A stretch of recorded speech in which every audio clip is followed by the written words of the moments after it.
I want to pull back the curtain a little bit.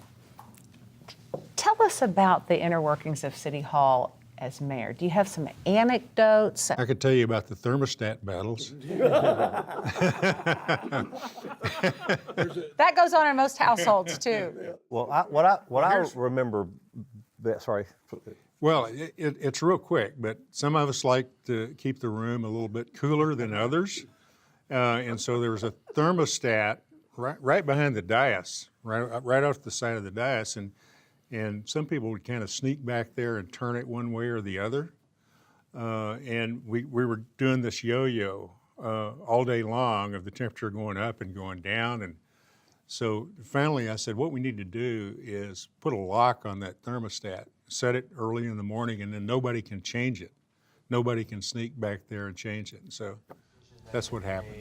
Regardless of moving forward with this. There's a bit of a disconnect between, the accountability of being a mayor, which is great, which is we all should want, right? The elections and the media cover and all that. But then the actual authority to do something about what you're being held accountable for, right?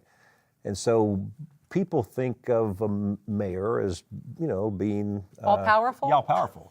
And appropriately so as the chief executive. Exactly. With executive But powers the fact, in all instances. right, the fact is the mayor of Austin is in the legislative branch. He or she is the, sort of first among equals, but in the legislative branch. And then the city manager is a chief executive and hires and fires everybody and, and executes the hopefully CEO the will duties, the yeah. will of the mayor and council. But most folks on the street sort of don't understand that nuance. And in a sense, it's actually more work than just having the just raw authority to go do something and be done with it. Well, I would argue that while it's more work, it's better work. I don't. In Yeah, the I'm se- not saying it's in the better or sense that- worse. I'm just saying that it's. You have to get the consensus before you're able to do anything. You just can't order something done. Now, you can talk to the city manager and say, here's what I would like to do, and he and she will come back to you and tell you why that's a bad idea sometimes, or they'll get it done. And I think a lot of that, during my tenure, a lot of that happened. The manager would hear me out, hear the council members out, and behind the scenes get it done. Not in a secret kind of way, but just in a straightforward kind of way that you have to do when you're running a big business, and Austin is that. Citizens, ordinary citizens, they do have this image of a mayor as being the chief executive. Right. And the truth of the matter is, there are about 10 people that the mayor can actually hire on his own staff and one or two other folks. So the constitution of government is done by the city manager in terms of personnel. And personnel, frankly, is almost everything if you don't have good people. And that's why when we sit around here and talk about everything we've done, really, we ought to be saying we in the sense of the city staff and everybody else that has been a part of this, and many community leaders that we interact with as well. So we've got to give credit where credit is due, and that is to our city staff. And I have to say, we had some wonderful city staff when I was mayor, and I've appreciated them very, very much. The mayor and council are there to set the policy of the city based upon their election. And the professional staff is there to carry that out and to advise when certain things won't work. And the two biggest times that when you pull back that curtain that doesn't work is either with when the policy folks are at war with the management, and there were times that we know about where that occurred, or where one side wants to do the other side's job, right? A lot of that goes on. That's right. The council wants to become assistant city managers and actually carry out those specific roles, as opposed to setting, as you said it, the goals and then saying go and get it done. And as long as we have this form of government, there's always going to be that tension and that difficulty, and it becomes harder, if you don't get hold of it, it becomes harder to wrestle it down, when it really festers up. I have a little lightning round for you, and then a couple of final questions. Lightning round, I'm just going to say something, and you guys can react to it. The 3-minute rule. I started it. Let me say that first. And is it still there? Yes, but it's not strictly enforced, and there are variations allowed. Well, that's unfortunate. Why did you start it? Because I saw the previous mayor let anybody talk as long as they wanted to.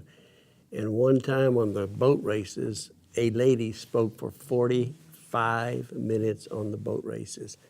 And then the newspaper started calling us because we were getting out at night at 2 o'clock in the morning because the meetings were lasting so long, the Bat Cave. That was the deal. And so I met with every council member before we went into office, and I said, do you want to be called the Bat Cave, or would you allow me to have a set 3-minute time limit? I will enforce it with friends. I will enforce it with anybody. And they said, go for it. And to be clear, the variation is not to allow people to talk for longer than 3 minutes. There are certain situations where speakers are not given 3 minutes to be able to talk. That's good. Policy with respect to The next word in the lightning round is traffic. Oh, I tell people. think O I answers tell it. people when you're We're going to talk about you're traffic. not stuck in traffic, you are traffic, right? You're not stuck in traffic, you are traffic. You're in your car, probably alone in your car, and you're griping about being stuck on 360, and you're alone in your car. I want everybody else to take the bus. But what other choice do you have day in and day out? Live closer to where you work, shop, play, work out, Well, people worship. can't go to afford to do school. that anymore. Well, but if we change our land use patterns, you have more mix of uses in all parts of the city, and there's more services in neighborhoods and more services everywhere. well, if you had all government employees, federal, state, city, county, school, carpool, takes care of all the problems.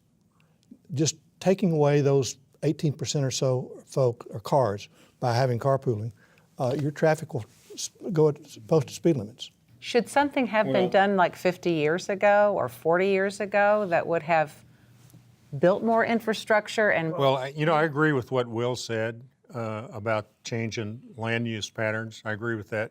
But I really agree with a comment that I heard from the guy who runs the Mobility Authority in the DFW area.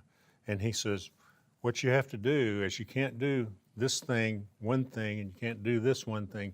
You have to do 5 things at once.